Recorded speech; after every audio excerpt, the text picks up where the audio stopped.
Hi hello welcome to my channel friends. ಎಲ್ಲರೂ ಹೇಗಿದ್ದೀರಾ? ಎಲ್ಲರೂ ಚೆನ್ನಾಗಿದ್ದೀರಾ ಅಂದ್ಕೊಳ್ತಾ ಇವತ್ತಿನ ವ್ಲಾಗ್ನು ಕೂಡ ಸ್ಟಾರ್ಟ್ ಮಾಡ್ತಾ ಇದ್ದೀನಿ. ಈ ವ್ಲಾಗ್ ಏನಾದರೂ ನಿಮಗೆ ಇಷ್ಟ ಆಯಿತು ಅಂದರೆ ಪ್ಲೀಸ್ ಒಂದು ಲೈಕ್ ಮಾಡೋದನ್ನು ಮರಿಬೇಡಿ. How to wake up early in the morning, ಬೆಳಿಗ್ಗೆ ಬೇಗ ಎದ್ದೇಳಲು ಒಂದಿಷ್ಟು ಟಿಪ್ಸ್ನ ನಿಮ್ಮ ಜೊತೆ ಶೇರ್ ಮಾಡ್ಕೋತಾ ಇದ್ದೀನಿ. ತುಂಬ ಜನ ಹೇಳ್ತಿರ್ತಾರೆ ಅಲ್ವಾ, ಎಷ್ಟೇ ಬೇಗ ಎದ್ದೇಳಬೇಕು ಅಂದರೂ ಕೂಡ ಎದ್ದೇಳೋದಕ್ಕಾಗಲ್ಲ, ನೈಟ್ ಬೇಗ ಮಲ್ಕೋತೀವಿ ಆದರೂ ಕೂಡ ಎದ್ದೇಳೋದಕ್ಕಾಗಲ್ಲ ಅಂತ. ಫಸ್ಟು ಪಾಯಿಂಟು, ಒಬ್ಬ ಮನುಷ್ಯನಿಗೆ ಏನಾದರೂ ಒಂದು ರೆಸ್ಪಾನ್ಸಿಬಿಲಿಟಿ, ಏನಾದರೂ ಒಂದು ಜವಾಬ್ದಾರಿ ಅನ್ನೋದು ಇದ್ದಾಗ ಯಾರು ಎಬ್ಬಿಸ್ಲಿಲ್ಲ ಅಂದರೂ ಕೂಡ ಅವರೇ ಎದ್ದು ಅವ್ರ ಕೆಲಸನ ಅವರು ಮಾಡ್ಕೋತಿರ್ತಾರೆ. ಈ ರೆಸ್ಪಾನ್ಸಿಬಿಲಿಟಿ ಇಲ್ಲ ಅಂದಾಗ ಏನೇ ಒಂದು ನಿದ್ದೆಯಿಂದ ಎದ್ದೇಳಬೇಕು ಅಂದರೂ ಕೂಡ ಎದ್ದೇಳೋದಕ್ಕೆ ಆಗೋದಿಲ್ಲ. ಫಸ್ಟು ಪಾಯಿಂಟು, ಒಂದು ಜವಾಬ್ದಾರಿನ ತಗೋಬೇಕು. ಇವಾಗ ಏನೋ ನಾವು ಬೆಳಿಗ್ಗೆ ಎದ್ದು ಈ ಕೆಲಸನ ಫಿನಿಶ್ ಮಾಡಬೇಕು, ಆಫೀಸ್ಗೆ ಹೋಗಬೇಕು ಅಂತ ಅಂದ್ಕೊಳ್ಳಿ, ಅದು ನಮ್ಮ ಕೆಲಸ, ಬೇರೆ ಆಪ್ಷನ್ ಇಲ್ಲ, ಅದನ್ನು ನಾವು ಮಾಡಲೇಬೇಕು ಅಂತ ಅಂದಾಗ ನಾವು ಬೆಳಿಗ್ಗೆ ಒಂದು 7 o'clock ಎಲ್ಲ ಹೋಗ್ಬೇಕು ಅಂದಾಗ 5 o'clock ಎಲ್ಲ ಎದ್ದು ಫ್ರೆಶ್ ಆಗಿ ನಮ್ಮ ಕೆಲಸನ ನಾವು ಸ್ಟಾರ್ಟ್ ಮಾಡ್ಕೋತೀವಿ ಅಲ್ವಾ. ಅದೇ ರೀತಿ ಒಂದು ಎಕ್ಸಾಮ್ ಇದೆ ಅಂತ ಅಂದಾಗಲೂ ಕೂಡ ದಿನ ನಾವು ಎದ್ದೇಳೋದೇ ಇಲ್ಲ, ಬಟ್ ಎಕ್ಸಾಮ್ ಇದೆ ಅಂದಾಗ ಯಾಕೆ ಎದ್ದೇಳ್ತೀವಿ? ಅವಾಗೊಂದು ಪ್ರೆಷರ್ ಇರುತ್ತೆ, ಒಂದು ಪಾಸಿಟಿವ್ ಪ್ರೆಷರ್ನ ಇಟ್ಕೊಂಡಾಗ ತಲೆಯಲ್ಲಿ ಯಾರು ಎಬ್ಬಿಸ್ಲಿಲ್ಲ ಅಂದ್ರೂ ಕೂಡ ನಾವೇ ಎದ್ದು ಕೆಲಸನ ಮಾಡಲಿಕ್ಕೆ ಸ್ಟಾರ್ಟ್ ಮಾಡ್ಕೋತೀವಿ. ಒಳ್ಳೆ ಹ್ಯಾಬಿಟ್ ಇದು. ಒಂದು ತಲೆಯಲ್ಲಿ ಒಂದು ಯಾವಾಗಲೂ ಒಂದು ಥಿಂಕಿಂಗ್ ಅನ್ನೋದು ಇರಬೇಕು. ಆವಾಗಲೇ ನಾವು ಬೆಳಿಗ್ಗೆ ಬೇಗ ಎದ್ದು ಯಾವುದೇ ಕೆಲಸ ಆಗಲಿ ಪಟ ಅಂತ ಒಂದು ಲೇಸಿನೆಸ್ ಅನ್ನೋದು ಇಲ್ದೇ ಚೆನ್ನಾಗಿ ನಾವು ಕೆಲಸನ ಮುಗಿಸ್ಕೋಬಹುದು. ಇದು ಫಸ್ಟ್ ಪಾಯಿಂಟು. ಎಕ್ಸಾಮ್ ಇದೆ ಅಂದಾಗ ನಾವು 4 ಗಂಟೆಗೆಲ್ಲ ಎದ್ದು ನಮ್ಮ ಕೆಲಸನ ನಾವು ಸ್ಟಾರ್ಟ್ ಮಾಡ್ಕೊತಿರ್ತೀವಿ. ಅದೇ ಏನು ಎಕ್ಸಾಮ್ ಇಲ್ಲ ಅಂತ ಅಂದಾಗ ನೋಡಿ, ಸೋಂಬೇರಿತನ ಇದರಿಂದ ಮಲ್ಕೊಂಡಿರ್ತೀವಿ, ಒಂದು 7 ಗಂಟೆ 8 ಗಂಟೆಗೆಲ್ಲ ಮಲ್ಕೊಂಡಿರ್ತೀವಿ. ಅದಕ್ಕೋಸ್ಕರ ಒಂದು ಟೆನ್ಷನ್, ಒಂದು ಒಳ್ಳೆ ರೀತಿಯ ಯೋಚನೆ ಇದ್ದಾಗ ತಲೆಯಲ್ಲಿ ನಾವು ಆರಾಮಾಗಿ ಬೆಳಿಗ್ಗೆ ಬೇಗ ಎದ್ದು ಕೆಲಸನ ಮಾಡ್ಕೋಬೋದು. ಒಂದು ರೆಸ್ಪಾನ್ಸಿಬಿಲಿಟಿನೇ ಇಲ್ಲ, ಏನೋ ಒಂದು ಕೆಲಸನ ನಾನು ಫಿನಿಶ್ ಮಾಡಬೇಕು, ಬೆಳಿಗ್ಗೆ ಬೇಗ ಎದ್ರೆ ಈ ಕೆಲಸನ ನಾನು ಮುಗಿಸ್ಕೋಬೇಕು ಅನ್ನೋ ರೀತಿ ತಲೆ ಏನೂ ಯೋಚನೆ ಇಲ್ಲ ಅಂದಾಗ ಏನೂ ನಾವು ಎದ್ದೇಳೋದಕ್ಕೂ ಆಗೋದಿಲ್ಲ. ಒಂದು ಸೋಂಬೇರಿತನದಿಂದ ಏನು ಇವಾಗ ಅಬ್ಸರ್ವ್ ಮಾಡಿ ನೋಡಿ, ಏನು ಕೆಲ್ಸಕ್ಕೆ ಹೋಗಲ್ಲ, ಅವರು ಆರಾಮಾಗಿ ಓಡಾಡ್ಕೊಂಡು ತಿನ್ಕೊಂಡು ಉಣ್ಕೊಂಡಿದ್ದಾರೆ ಅಂತ ಅನ್ಕೊಳ್ಳಿ. ಅವ್ರು ಎಷ್ಟು ಗಂಟೆಗೆ ಎದ್ದೇಳ್ತಾರೆ? ಅವ್ರಿಗೆ ಗೊತ್ತಿರುತ್ತೆ, ನಾನು ಎದ್ರೂ ಕೂಡ ಏನೋ ಕೆಲಸ ಇಲ್ಲ, ಆರಾಮಾಗಿ ಮಲ್ಕೊಳ್ಳೋಣ ಅಂತ ಒಂದು 7 ಗಂಟೆ 8 ಗಂಟೆಗೆಲ್ಲ ಎದ್ದೇಳ್ತಿರ್ತಾರೆ. ಅವ್ರನ್ನ ಮಾತಾಡ್ಸೋದಕ್ಕೆ ಹೋಗೋದಿಲ್ಲ ಮನೇಲಿ, ಅಯ್ಯೋ ಬಿಡು ಅವ್ರನ್ನ ಬಿಟ್ಟಾಕ್ಬಿಟ್ಟಿದ್ದೀವಿ, ಅವ್ರು ಎಷ್ಟು ಗಂಟೆಗಾರಿ ಎದ್ದೇಳಲಿ, ಅವ್ರು ಒಂಥರ ಸೋಂಬೇರಿ ಆಗಿಬಿಟ್ಟಿದ್ದಾರೆ ಅನ್ನೋ ರೀತಿ ಹೇಳ್ತಾರೆ ಅಲ್ವಾ. ಅದಕ್ಕೋಸ್ಕರ ಒಂದು ರೆಸ್ಪಾನ್ಸಿಬಿಲಿಟಿನ ತಗೊಂಡು ನೋಡಿ, ಯಾರು ಎಬ್ಬಿಸ್ಲಿಲ್ಲ ಅಂದರೂ ಕೂಡ ನೀವೇ ಎದ್ದು ಆರಾಮಾಗಿ ಒಂದು ಕೆಲಸನ ಮಾಡ್ಕೋತಿರ್ತೀರಿ. ಇವಾಗ ನಾವು ಹೌಸ್ ವೈಫು ಅಂತ ಅಂದಾಗ ಎಲ್ಲರೂ ಹೇಳೋಕ್ಕಿಂತ ಮುಂಚೆ ಹೇಳಲೇಬೇಕು. ಮನೇಲಿ ಹೆಣ್ಮಕ್ಳು ಬೆಳಿಗ್ಗೆ ಬೇಗ ಎದ್ದು ಎಲ್ಲರೂ ಎದ್ದೇಳೋಕ್ಕಿಂತ ಮುಂಚೆ ಕಸ ಗುಡಿಸಿ ಅವ್ರ ಕೆಲಸನ ಅವ್ರು ಸ್ಟಾರ್ಟ್ ಮಾಡ್ಕೊಳ್ಳೋದು ಒಳ್ಳೆ ಹ್ಯಾಬಿಟ್ಟೆ. ನಮಗೊಂದು ಕೆಲಸ ಅನ್ನೋದು ಒಂದು ಟೆನ್ಷನ್ ಇರುತ್ತೆ. ಹಸ್ಬೆಂಡ್ ಲಂಚ್ ಬಾಕ್ಸ್ ಎಲ್ಲ ಪ್ರಿಪೇರ್ ಮಾಡಬೇಕು, ಹಸ್ಬೆಂಡ್ನ ಕಳಿಸ್ಬೇಕು, ಮಕ್ಕಳನ್ನ ಕಳಿಸ್ಬೇಕು, ಇದೆಲ್ಲ ಟೆನ್ಷನ್ ಇದ್ದಾಗ ನಾವು ಆರಾಮಾಗಿ ಎದ್ದು ಕೆಲಸನ ಮಾಡ್ಕೋತೀವಿ. ಅದೇ ರೀತಿ ಯಾವಾಗಲೂ ಒಂದು ತಲೆಯಲ್ಲಿ ಯೋಚನೆ ಅನ್ನೋದನ್ನ ಇಟ್ಕೋಬೇಕು. ಆವಾಗಲೇ ನಾವು ಆರಾಮಾಗಿ ಎದ್ದು ನಮ್ಮ ಕೆಲಸನ ನಾವು ಸ್ಟಾರ್ಟ್ ಮಾಡ್ಕೋಬೋದು. ಇದು ಫಸ್ಟ್ ಪಾಯಿಂಟು. ನೆಕ್ಸ್ಟ್ ಪಾಯಿಂಟ್ ಏನು ಅಂತ ಅಂದರೆ, ನಮಗೆ ಒಂದು ಸ್ವಲ್ಪ ಚೆನ್ನಾಗಿ ನಿದ್ದೆ ಆಗಿದ್ದಾಗಲೂ ಕೂಡ ನಾವು ಆರಾಮಾಗಿ ಎದ್ದೇಳ್ತೀವಿ. ಒಂದು ರೆಸ್ಪಾನ್ಸಿಬಿಲಿಟಿ ಇಲ್ಲ ಅಂದಾಗಲೂ ಕೂಡ ನಮ್ಮ ತಲೆ ಆರಾಮಾಗಿ ನಿದ್ದೆ ಆಗಿದೆ ಅಂತ ಅಂದ್ಕೊಳ್ಳಿ. ಇವಾಗ ಚೆನ್ನಾಗಿ ನಿದ್ದೆ ಮಾಡಿದ್ದೀವಿ, ಒಂದು ಗುಡ್ ಕ್ವಾಲಿಟಿ ಸ್ಲೀಪ್ ಅಂತ ಕರೆಯೋದು 7 to 8 hours ಕ್ವಾಲಿಟಿ ಸ್ಲೀಪ್. ಅಷ್ಟು ನಿದ್ದೆ ಮಾಡಿದ್ರೆ ಒಬ್ಬ ಮನುಷ್ಯನಿಗೆ ಆರೋಗ್ಯ ಕೂಡ ಚೆನ್ನಾಗಿರುತ್ತೆ. ಒಂದು ನಿದ್ದೆ ಅನ್ನೋದು ಯಾವಾಗಲೂ ಅಯ್ಯೋ ನಿದ್ದೆ ಆಗಿಲ್ಲ ಅಂತ ಹೇಳ್ತಿರ್ತಾರೆ ಅಲ್ವಾ, ಅದಕ್ಕಿಂತ ಕಮ್ಮಿ ಮಾಡಿದಾಗಲೇ ನಮಗೆ ಒಂದು ರೀತಿ ಅನ್ಕಂಫರ್ಟಬಲ್ ಅನ್ನೋ ರೀತಿ ಫೀಲ್ ಆಗುತ್ತೆ. ಆದಷ್ಟು 7 to 8 hours ನಿದ್ದೆ ಮಾಡೋದು ಒಳ್ಳೆ ಹ್ಯಾಬಿಟ್ಟು.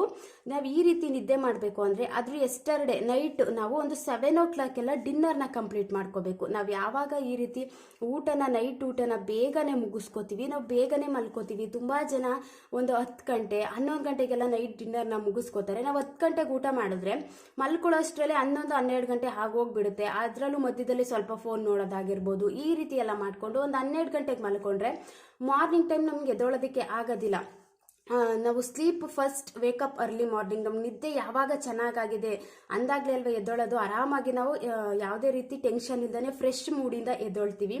ಅದಕ್ಕೋಸ್ಕರ ನೈಟು ನಾವು ಒಂದು 7 o'clock ಎಲ್ಲ ಡಿನ್ನರ್ನ ಮುಗಿಸ್ಕೊಂಡ್ರೆ ಒಂದು 8 o'clock ವರೆಗೂ ಆರಾಮಾಗಿ ಎದ್ದು ಓಡಾಡೋದಾಗಿರ್ಬೋದು. ಊಟ ಮಾಡಿದ ತಕ್ಷಣವೇ ಮಲ್ಕೊಳ್ಳೋದಕ್ಕೆ ಹೋಗಬಾರ್ದು, ಸ್ವಲ್ಪ ಎದ್ದು ವಾಕ್ ಮಾಡೋದಾಗಿರ್ಬೋದು. ಈ ರೀತಿ ಮಾಡಿಕೊಂಡ್ರೆ ಒಂದು 9 o'clock ಎಲ್ಲ ಕರೆಕ್ಟಾಗಿ ಸೆಟಪ್ ಮಾಡ್ಕೋಬೇಕು. ನಾವು ನಿದ್ದೆ ಮಾಡಬೇಕು ಅಂತ 9 o'clock ಎಲ್ಲ ಅಂತ ಅನ್ಕೊಳ್ಳಿ. 9 o'clock ಎಲ್ಲ ಅನ್ಕೊಂಡಾಗ ಆರಾಮಾಗಿ ನಾವು ಒಂದು 10 11 12 1 2 3 4 5 ಅಷ್ಟು ಒಂದು 4 ಗಂಟೆಗೆಲ್ಲ ಎದ್ದೇಳಿದ್ರು ಕೂಡ ಒಂದು 4:30 ಒಂದು 5 o'clock ಎಲ್ಲ ಎದ್ದೇಳಿದ್ರು ಕೂಡ ನಿದ್ದೆ ಕೂಡ ಚೆನ್ನಾಗಿರುತ್ತೆ. ಅದನ್ನು ಬಿಟ್ಟು ನಾವು ನೈಟ್ ಹೊತ್ತೇ ಒಂದು 12 ಗಂಟೆಗೆಲ್ಲ ಮಲ್ಕೊಂಡ್ರೆ ಮಾರ್ನಿಂಗ್ ಟೈಮ್ 3 ಗಂಟೆ 4 ಗಂಟೆ 5 ಗಂಟೆಯಲ್ಲಿ ತುಂಬ ಚೆನ್ನಾಗಿ ನಿದ್ದೆ ಬರ್ತಿರುತ್ತೆ. ತುಂಬ ಜಾಸ್ತಿ ನಿದ್ದೆ ಹೋಗೋದೆ ಅಂದರೆ ಈ ಟೈಮಲ್ಲೇ. ತುಂಬ ನಿದ್ದೆ ಮಾಡಲಿಕ್ಕೂ ಏನೋ ಸಮಾಧಾನ ಅನಿಸ್ತಿರುತ್ತೆ, ಬೆಳಿಗ್ಗೆ ಬೇಗನೆ ಎದ್ದೊಳೋದಕ್ಕೂ ಕೂಡ ತುಂಬ ಕಷ್ಟ ಆಗಿಬಿಡುತ್ತೆ. ಅದಕ್ಕೋಸ್ಕರ ನೈಟು ಟೈಮು ನಾವು ಬೇಗನೆ ಮಲ್ಕೋಬೇಕು. ಆವಾಗಲೇ ನಾವು ಬೆಳಿಗ್ಗೆ ಬೇಗ ಎದ್ದೊಳೋದಕ್ಕೆ ಆಗೋದು. ಯಾವುದೇ ರೀತಿ ಟೆನ್ಷನ್ ಇರೋದಿಲ್ಲ, ಫ್ರೆಶ್ ಮೂಡಿಂದ ಆರಾಮಾಗಿ ಎದ್ದೊಳ್ತೀವಿ. ಎದ್ದ ತಕ್ಷಣ ಕೋಲ್ಡ್ ವಾಟರಿಂದ ಮುಖನ ತೊಳೆಯೋದಾಗಿರ್ಬೋದು. ಈ ರೀತಿ ತಣ್ಣೀರಿಂದ ತೊಳೆದಾಗ ಮುಖಕ್ಕೆ ಹಾಕಿದ ತಕ್ಷಣವೇ ನಿದ್ದೆ ಎಲ್ಲ ಹೋಗ್ಬಿಡುತ್ತೆ, ತುಂಬ ಚಳಿ ಆಗಲಿಕ್ಕೆ ಸ್ಟಾರ್ಟ್ ಆಗುತ್ತೆ, ಮತ್ತೆ ಮಲ್ಕೊಳ್ಳೋದಕ್ಕೆ ಇಂಟ್ರೆಸ್ಟ್ ಕೂಡ ಹೋಗ್ಬಿಡುತ್ತೆ. ಅದಕ್ಕೋಸ್ಕರ ಮುಖನ ತೊಳ್ಕೊಂಡು ನೆಕ್ಸ್ಟ್ ಬೆಡ್ ಎಲ್ಲ ಕ್ಲೀನ್ ಮಾಡಿಕೊಂಡು ಈ ರೀತಿ ಮಾಡ್ಕೊಂಡ್ರೆ ತುಂಬಾ ಒಳ್ಳೆಯ ಅಭ್ಯಾಸ ಇದು. ನೆಕ್ಸ್ಟ್ ಏನು ಅಂತ ಅಂದರೆ ಅಲಾರಾಮ್ನ ಸೆಟ್ ಮಾಡಿಕೊಂಡು ಎದ್ದೇಳೋ ಅಭ್ಯಾಸನೂ ಕೂಡ ತುಂಬ ಜನಕ್ಕೆ ಇರುತ್ತೆ. ಅಲಾರಾಮ್ನ ಸೆಟ್ ಮಾಡಿಕೊಂಡು ಎದ್ದೇಳ್ತಿರ್ತಾರೆ. ನಾವು ನಿದ್ದೆ ಮಾಡ್ತಿರಾಗ ನಮ್ಮ ಮೈಂಡು ಕೂಡ ತುಂಬಾ ರೆಸ್ಟಲ್ಲಿ ಇರುತ್ತೆ. ಎಷ್ಟು ಚೆನ್ನಾಗಿ ನಿದ್ದೆ ಮಾಡ್ತಿರ್ತೀವಿ ಅಂತ ಅಂದರೆ, ತುಂಬ ಗಾಢವಾದ ನಿದ್ದೆ ಮಾಡ್ತಿರ್ತೀವಿ ಅಂತ ಅಂದ್ಕೊಳ್ಳಿ. ಸಡನ್ನಾಗಿ ನಿಮಗೆ ಯಾರಾದರೂ ನಿದ್ದೆ ಮಾಡ್ತಿರಾಗ ಎಬ್ಬಿಸ್ಬಿಟ್ಟಾಗ ಎಷ್ಟು ಕೋಪ ಬರುತ್ತೆ ಅಂತ ಅಂದರೆ ಅವ್ರ ಮೇಲೂ ರೇಗಾಡ್ಬಿಡ್ತೀವಿ ಅಲ್ವಾ. ಅದೇ ರೀತಿ ಅಲಾರಾಮ್ನ ಆದಷ್ಟು ಜಾಸ್ತಿ ಸೌಂಡಿಂದ ಇಟ್ಕೊಳ್ಳೋದಕ್ಕೆ ಹೋಗಬಾರ್ದು.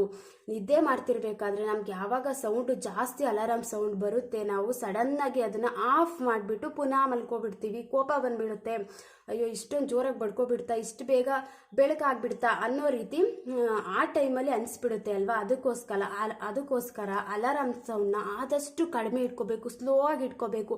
ಏನೋ ಒಂದು ಪೀಸ್ಫುಲ್ಲಾಗಿ ನಮ್ಮ ಮಾರ್ನಿಂಗ್ ಸ್ಟಾರ್ಟ್ ಆಗಬೇಕು ಅಂತ ಅಂದರೆ ಈ ರೀತಿ ಜೋರಾಗಿ ಇಟ್ಕೊಳ್ಳೋಕ್ಕೆ ಹೋಗಬಾರ್ದು. ನಮ್ಮ ಮೈಂಡು ಕೂಡ ತುಂಬಾ ಡಿಸ್ಟರ್ಬ್ ಆಗಿಬಿಡುತ್ತೆ. ಎದ್ದೊಳುವಾಗಲೇ ನಾವು ಒಂದು ಈ ರೀತಿ ಡಿಸ್ಟರ್ಬ್ ಆಗಿಂದ ಎದ್ಬಿಟ್ರೆ ಅವತ್ತೊಂದು ದಿನ ಎಲ್ಲ ಒಂದು ಚೆನ್ನಾಗೇ ಇರಲ್ಲ, ಒಂದು ಪಾಸಿಟಿವ್ ಇಂದ ಸ್ಟಾರ್ಟೇ ಆಗೋದಿಲ್ಲ. ಅದಕ್ಕೋಸ್ಕರ ಆದಷ್ಟು ಅಲಾರಾಮ್ ಸೌಂಡ್ನ ಸ್ವಲ್ಪ ದೂರದಲ್ಲಿ ಇಟ್ಕೋಬೇಕು. ದೂರದಲ್ಲಿ ಇಟ್ಕೊಂಡಾಗ ನಾವು ಎದ್ದು ಆಫ್ನು ಕೂಡ ಮಾಡೋದಿಲ್ಲ. ಸ್ವಲ್ಪ ದೂರ ಇದೆ ಅಂತ ಅಂದಾಗ ಆಫ್ ಮಾಡೋದಕ್ಕೂ ಆಗೋದಿಲ್ಲ. ಮತ್ತೆ ಹತ್ರದಲ್ಲಿ ಇಟ್ಕೊಂಡಾಗ ತುಂಬ ಕೋಪ ಬಂದ್ಬಿಡುತ್ತೆ. ಆ ಸೌಂಡ್ಗೆ ನಮ್ಮ ಮೈಂಡು ಕೂಡ ಡಿಸ್ಟರ್ಬ್ ಆಗಿಬಿಡುತ್ತೆ, ಸಡನ್ನಾಗಿ ಎದ್ಬಿಡ್ತೀವಿ. ಈ ರೀತಿ ಎದ್ದಾಗ ಏನೋ ಒಂದು ರೀತಿ ಅನ್ಕಂಫರ್ಟಬಲ್ ಫೀಲ್ ಆಗಿಬಿಡುತ್ತೆ. ನಿದ್ದೆ ಮಾಡ್ತಿರ್ಬೇಕಾದ್ರೆ ಸಡನ್ನಾಗಿ ಏನೋ ಒಂದು ಜೋರಾಗಿ ಸೌಂಡ್ ಆಗಿಬಿಡ್ತು ಅಂತ ಅಂದರೆ ಎಷ್ಟು ಕೋಪ ಬರುತ್ತೆ ಅಂತ ಅಂದರೆ ಆ ದಿನ ಚೆನ್ನಾಗಿ ಸ್ಟಾರ್ಟ್ ಮಾಡೋದಕ್ಕೆ ಆಗೋದಿಲ್ಲ. ಇಡೀ ದಿನ ನಮಗೆ ಹೋಲ್ ಡೇ ಚೆನ್ನಾಗಿರಬೇಕು ಅಂತ ಅಂದರೆ ಮಾರ್ನಿಂಗ್ ಯಾವ ರೀತಿ ನಾವು ಎದ್ದೇಳ್ತೀವಿ, ಯಾವ ರೀತಿ ನಮ್ಮ ಕೆಲಸನ ಸ್ಟಾರ್ಟ್ ಮಾಡ್ಕೋತೀವಿ, ಒಂದು ಪೀಸ್ಫುಲ್ಲಾಗಿ ಯಾವುದೇ ರೀತಿ ಟೆನ್ಷನ್ ಇಲ್ದೇ ಸ್ಟಾರ್ಟ್ ಮಾಡ್ತೀವಿ ಅನ್ನೋದು ಕೂಡ ವೆರಿ ಇಂಪಾರ್ಟೆಂಟ್ ಆಗುತ್ತೆ. ಅದಕ್ಕೋಸ್ಕರ ಆದಷ್ಟು ಅಲಾರಾಮ್ ಸೌಂಡ್ನ ಕಡಿಮೆ ಇಟ್ಕೊಳ್ಳೋದಕ್ಕೆ ಟ್ರೈ ಮಾಡಿ. ಇದು ನೆಕ್ಸ್ಟ್ ಪಾಯಿಂಟು. ನೆಕ್ಸ್ಟ್ ಏನು ಅಂತ ಅಂದರೆ ಬೆಳಿಗ್ಗೆ ಬೇಗ ಎದ್ದೊಳ್ಬೇಕು ಅಂತ ಅಂದರೆ ಆರಾಮಾಗಿ ನಾವು ನೈಟ್ ಹೊತ್ತು ನಾವು ಆದಷ್ಟು ಸ್ವಲ್ಪ ಊಟ ಮಾಡಬೇಕು ಅಂತ ಹೇಳ್ತಾರೆ ಅಲ್ವಾ. ನಮ್ಮ ಡೈಜೆಸ್ಟಿವ್ ಸಿಸ್ಟಮು ನೈಟ್ ಟೈಮು ಅಂದರೆ ಜಾಸ್ತಿ ಏನು ವರ್ಕ್ ಮಾಡೋದಿಲ್ಲ. ನಾವು ಎದ್ದು ಓಡಾಡೋದಾಗಿರ್ಬೋದು, ವಾಕ್ ಮಾಡೋದಾಗಿರ್ಬೋದು. ಇವಾಗ ಮಧ್ಯಾಹ್ನ ಟೈಮು ಬೆಳಿಗ್ಗೆ ಟೈಮ್ ಎಲ್ಲ ಎದ್ದು ಸ್ವಲ್ಪ ಓಡಾಡ್ತಿರ್ತೀವಿ, ಮನೆ ಕೆಲಸ ಮಾಡ್ತಿರ್ತೀವಿ, ಬೇರೆ ಒಂದು ಕೆಲಸನ ಮಾಡ್ತಿರ್ತೀವಿ ಅಲ್ವಾ.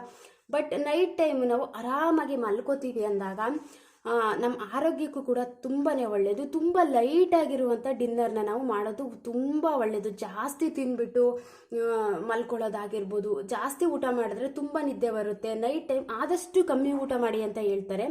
ಅದಕ್ಕೋಸ್ಕರ ನೈಟ್ ಟೈಮು ನಾವು ಲೈಟ್ ಡಿನ್ನರ್ನ ತಗೊಳ್ಳೋದಕ್ಕೆ ಆದಷ್ಟು ಟ್ರೈ ಮಾಡಬೇಕು. ಹೊಟ್ಟೆನೂ ತುಂಬಬೇಕು.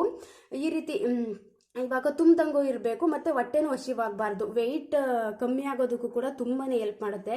ರಾತ್ರಿ ಟೈಮು ಜಾಸ್ತಿ ರೈಸ್ ಐಟಮ್ನ ತಿನ್ಬಿಟ್ಟು ಮಲ್ಕೊಳ್ಳೋದಾಗಿರ್ಬೋದು. ಈ ರೀತಿ ಎಲ್ಲ ಮಾಡಿದಾಗ ನಿದ್ದೆ ಕೂಡ ತುಂಬ ಜಾಸ್ತಿ ಬರಲಿಕ್ಕೆ ಸ್ಟಾರ್ಟ್ ಆಗಿಬಿಡುತ್ತೆ.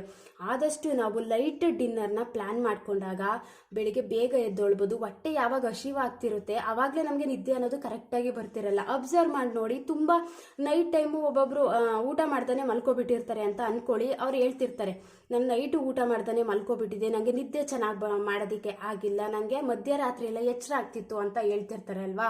ಅದಕ್ಕೋಸ್ಕರ ಆದಷ್ಟು ಹೊಟ್ಟೆ ತುಂಬಿದಾಗೂ ಇರಬೇಕು, ಹೊಟ್ಟೆ ಫುಲ್ಫಿಲ್ ಅಂತ ಹೇಳ್ತೀವಲ್ವಾ, ಸ್ವಲ್ಪ ಲೈಟಾಗೂ ಇರಬೇಕು, ಎಲ್ಲ ಕಂಪ್ಲೀಟ್ ಆಗಿದೆ ಅಂತ ಅನ್ನೋ ರೀತಿ ಯೋಚನೆ ರೀತಿ ಇರಬೇಕು.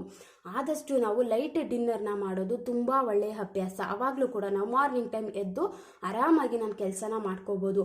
ಈ ರೀತಿ ಒಂದು ಇಷ್ಟು ಪಾಯಿಂಟ್ಸ್ನ ಫಾಲೋ ಮಾಡಿ ಒಂದು 7 days ಚಾಲೆಂಜ್ ತೊಗೊಂಡು ನೋಡಿ. ಈ ರೀತಿ ಎದ್ದೊಳೋದಕ್ಕೆ ಒಂದು ಪ್ಲಾನಿಂಗ್ ಅನ್ನೋದನ್ನ ಇಟ್ಕೊಡಿ. ಈ ಕೆಲಸನ ನಾನು ಇವತ್ತು ಮುಗಿಸ್ಕೋಬೇಕು, ಇಷ್ಟು ಕೆಲಸ ನಾನು ಫಿನಿಶ್ ಮಾಡ್ಕೋಬೇಕು ಅಂತ ಪ್ಲಾನಿಂಗ್ನ ತಗೊಂಡು ನೋಡಿ ಆರಾಮಾಗಿ ನಾವು ಎದ್ದೊಳ್ಬೋದು. ಇವತ್ತಿನ ವ್ಲಾಗ್ ಏನಾದರೂ ನಿಮಗೆ ಇಷ್ಟ ಆಯಿತು ಅಂದರೆ ಪ್ಲೀಸ್ ಒಂದು ಲೈಕ್ ಮಾಡೋದನ್ನ ಮರಿಬೇಡಿ. Thank you for watching. Next ವಿಡಿಯೋದಲ್ಲಿ ಸಿಗ್ತೀನಿ.